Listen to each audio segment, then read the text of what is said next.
بسم اللہ الرحمن الرحیم۔ رمضان المبارک کی آمد ہے، اور ایسے موقع پر جب رمضان بس قریب ہی تھا تو نبی کریم صلی اللہ علیہ وسلم نے صحابہ کرام کو جمع فرمایا اور ان کے سامنے رمضان المبارک کے حوالے سے گفتگو فرمائی۔ وہ جو حضور علیہ الصلوۃ والسلام کی گفتگو تھی اسے استقبال رمضان کہا جاتا ہے۔ رمضان آ رہا ہے تو لوگوں کو رمضان المبارک کی اہمیت کی طرف اور اس کی عبادات کی طرف اور اس کے اجر و ثواب کی طرف متوجہ کرنا۔ چنانچہ وہ جو استقبال رمضان کا آپ خطبہ کہہ لیں یا استقبالیہ کہہ لیں، تو جو حضور نے فرمایا تھا وہ آپ کے سامنے پیش کیا جاتا ہے۔ گویا کہ حضور کی سنت ہوئی ایک طرح سے کہ رمضان سے پہلے رمضان کی طرف متوجہ کیا جائے۔ میں وہ روایت تفصیلی ہے بس وہی آپ کے سامنے عرض کرتا ہوں، تو یہ تاکہ ہم ذہنی طور پر دلی طور پر ذہنی طور پر اس کی طرف متوجہ ہوں۔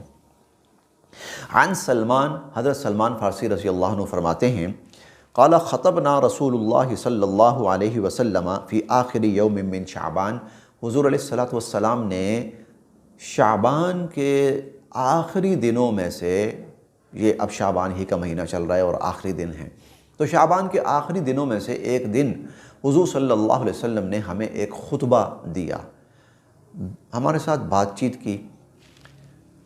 فقال، تو آپ نے فرمایا، یا ایھا الناس، اے لوگو، قد اظلکم شہر عظیم، ایک بہت بڑا مہینہ، بہت عظیم مہینہ تمہارے اوپر سایہ فگن ہونے لگا ہے، یعنی اپنی رحمتوں کا سایہ تم پر ڈالنے لگا ہے۔ شہر مبارک، اور یہ بہت ہی بابرکت مہینہ ہے۔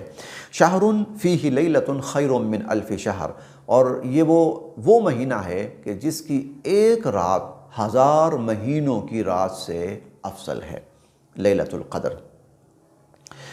شہر جعل اللہ صیامہ فریضہ، اور یہ وہ مہینہ ہے کہ جس کا روزہ رکھنا اللہ تعالیٰ نے فرض فرمایا ہے۔ وقیام لیلہ تطوعا، اور اللہ رب العزت نے اس کی راتوں کے اندر قیام کرنا یعنی نماز تراویح ادا کرنا۔ رمضان کی راتوں کا جو قیام ہے وہ نماز تراویح ہے، اور اس کی راتوں میں قیام کرنا یعنی نماز تراویح ادا کرنا، یہ اللہ نے تم پر اضافی عبادت لاگو فرمائی ہے، یہ اللہ نے تم پر اضافی عبادت لازم فرمائی ہے۔ من تقرب فیہ بخصلۃ من الخیر، جو آدمی اس مہینے میں نیکی اور بھلائی کا کوئی ایک کام کرے تاکہ اس کے ذریعے اللہ کا قرب حاصل کرے۔ من تقرب فیہ بخصلۃ من الخیر کان کمن ادی فریضۃ فیما سواہ، رمضان کے علاوہ کسی دن میں بھی، رمضان کے علاوہ کسی دن میں بھی کوئی عمل کرنے پر، نیکی کا عمل کرنے پر، نفلی عمل کرنے پر جو ثواب ملتا ہے، وہی کام رمضان میں کرے تو اللہ نفل کے برابر نہیں بلکہ اللہ فرض کے برابر ثواب عطا فرماتے ہیں۔ عام دنوں میں کرے تو ثواب نفل کے برابر ہے، نفلی عمل ہے، مستحب عمل ہے، نفل کا برابر ثواب ملتا ہے۔ رمضان میں کام وہی ہے، لیکن رمضان کی برکت یہ ہے کہ رمضان میں کرے گا تو فرض کے برابر ثواب ملے گا۔ آگے فرمایا کہ ومن ادی فریضۃ فیما سواہ، ومن ادی فریضۃ فیہ کان کمن ادی 70 فریضۃ فیما سواہ، اور رمضان میں اگر کوئی شخص فرض عمل ادا کرے، وہ تو نفل تھا، رمضان میں کیا تو فرض کے برابر ثواب، لیکن رمضان میں فرض ادا کرے تو اللہ تعالیٰ اس ایک فرض کی ادائیگی پر 70 فرائض کے برابر اس کو ثواب عطا فرماتے ہیں۔ یعنی یوں کہہ لیں کہ عام رمضان کے اندر ایک شخص نے فرض نماز پڑھی، فرض کیا، ایک فرض نماز پر اس کو ایک نیکی ملی، رمضان کے اندر اس کو وہی فرض اتنا ہی ادا کرنے پر 70 نیکیاں ملیں گی، ثواب 70 گنا بڑھ جائے گا۔ وَهُوَ الشَّهْرُ الصَّبْرُ، اور یہ صبر کا مہینہ ہے، انسان بہت سی چیزوں سے رکتا ہے۔ وَالصَّبْرُ ثَوَابُهُ الْجَنَّةُ، اور صبر کا ثواب وہ تو جنت ہے۔ وَشَهْرُ الْمُوَاسَاةِ، آئے ہائے بڑا عجیب لفظ ہے، یہ لفظ پڑھ کے اور اپنا معاشرہ دیکھ کے ڈر لگتا ہے۔ شہر المواسات، یہ تو ایک دوسرے کا خیال رکھنے کا، ایک دوسرے کے ساتھ خیرخواہی کرنے کا اور ایک دوسرے کے ساتھ غمخواری کرنے کا مہینہ ہے۔ افسوس ہم نے اس کو لوٹ مار کا مہینہ بنا دیا۔ شہر المواسات، ایک دوسرے کا خیال کرنا، ایک دوسرے کا احساس کرنا، ایک دوسرے کی خیرخواہی کرنا، ایک دوسرے کو فائدہ پہنچانا، ایک دوسرے کو نفع پہنچانا، یہ تو وہ مہینہ ہے۔ ہم نے اس کو لوٹ مار کا مہینہ بنا دیا۔ انا للہ و انا الیہ راجعون۔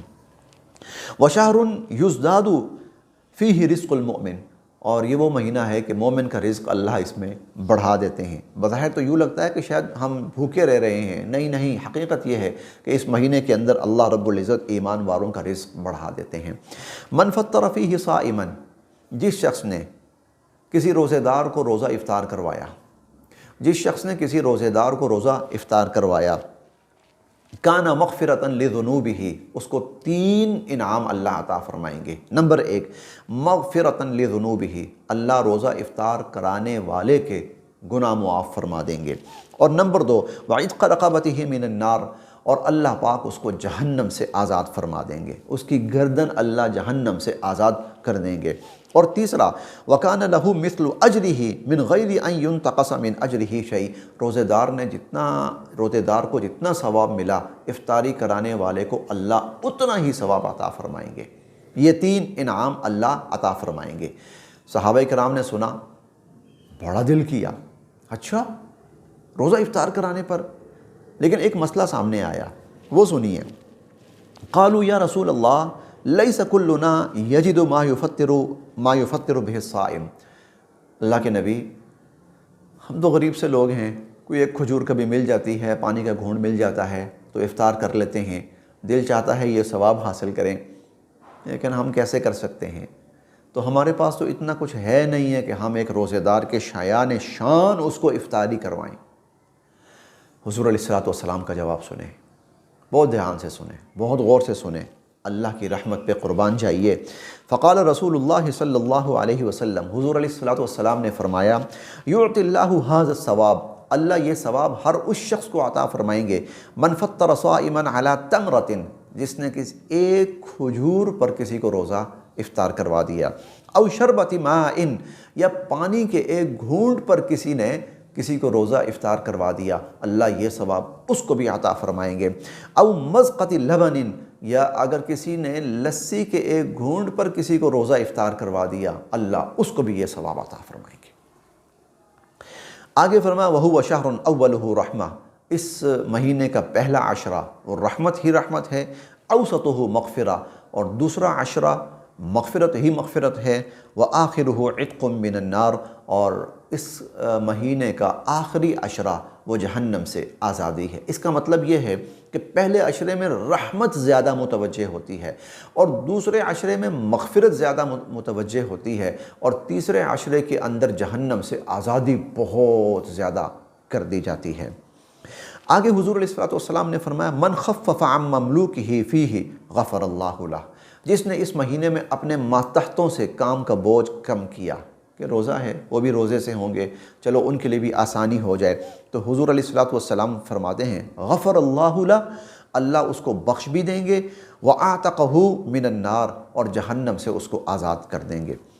وَاسْتَقْصِرُوا فِيهِ مِنْ أَرْبَعَةِ خِصَالٍ، آگے آپ نے فرمایا اس مہینے میں 4 کام کرنے ہیں، بلکہ کرنے نہیں ہیں، بہت زیادہ کرنے، بہت زیادہ کرنے، خوب کرو، بڑھ چڑھ کے کرو، زیادہ سے زیادہ کرو۔ 4 آپ نے فرمایا کہ خصلتین ترضون بہما ربکم، ان میں سے 2 چیزیں تو وہ ہیں جن سے اللہ بڑے خوش ہوتے ہیں، اور وخصلتین لا غناء بکم عنہما، اور 2 خصلتیں اور 2 چیزیں وہ ہیں جو تمہاری اشد ضرورت ہیں، 2 اللہ کو بڑی پسند ہیں اور 2 تمہاری اشد ضرورت ہیں۔ فَأَمَّا الْخَصْلَتَانِ اللَّتَانِ، وہ 2 عادتیں ترضون بہما ربکم جو اللہ کو بڑی پسند ہیں، تو آپ نے فرمایا شہادت لا الہ الا اللہ، لا الہ الا اللہ، کلمہ لا الہ الا اللہ یہ پڑھتے رہو، لا الہ الا اللہ کی گواہی دیتے رہو، یعنی کلمہ لا الہ الا اللہ پڑھتے رہو، وَتَسْتَغْفِرُونَ، اور جتنا ہو سکے اللہ سے بخشش کی دعا کرتے رہو۔ یہ اللہ کو بڑی پسند ہیں دو چیزیں۔ اور وَأَمَّا الْخَصْلَتَانِ اللَّتَانِ لَا غِنَاءَ بِكُمْ، اور وہ دو عادتیں جو تمہاری اشد ضرورت ہیں اور تمہارا اس کے بغیر گزارا نہیں ہے۔ آپ نے فرمایا فَتَسْأَلُونَ اللَّهَ الْجَنَّةَ وَتَعَوَّذُونَ بِهِ مِنَ النَّارِ، تو اللہ رب العزت سے جنت کا سوال کرو اور خوب کرو، اور جہنم سے پناہ مانگو اور خوب مانگو۔ جنت مل گئی اور جہنم سے بچ گیا، اس سے بڑی کامیابی کیا ہے؟ اس سے بڑی کامیابی کیا ہے؟ وَمَنْ سَقَى صَائِمًا سَقَاهُ اللَّهُ مِنْ حَوْضِهِ شَرْبَةً لَا يَسْمَعُ حَتَّى يَدْخُلَ الْجَنَّةَ، اور آپ نے فرمایا جس نے روزے دار کو سیراب کر دیا، وہ پیچھے ہمارے پاس تو ایک گھونٹ ہوتا ہے پانی پلانے کا یا لسی کا یا کھجور کا، آپ نے فرمایا اس پر بھی ثواب ملے گا۔ اب اگلا، اور جس نے کسی روزے دار کو سیراب کر دیا، خوب کھلایا پلایا، اچھی جس طرح ہمارے ہاں افطار پارٹیز ہوتی ہیں، اللہ تعالیٰ نے جس نے اس روزے دار کو اس طرح اس کا اکرام کیا، تو اللہ اس کو میرے حوض کوثر سے ایسا سیراب فرمائیں گے، لا یظمأ حتی یدخل الجنہ، جنت میں داخل ہونے تک اسے پھر کبھی پیاس نہیں لگے گی۔ یہ وہ حضور علیہ السلام کا استقبالیہ خطبہ ہے جو رمضان کے موقع پر حضور علیہ السلام نے ارشاد فرمایا تھا، اسی طرز عمل کو سامنے رکھتے ہوئے آپ کے سامنے بیان کیا گیا ہے۔ اللہ پاک ہمیں عمل کا راستہ ہمارے لیے آسان فرمائے۔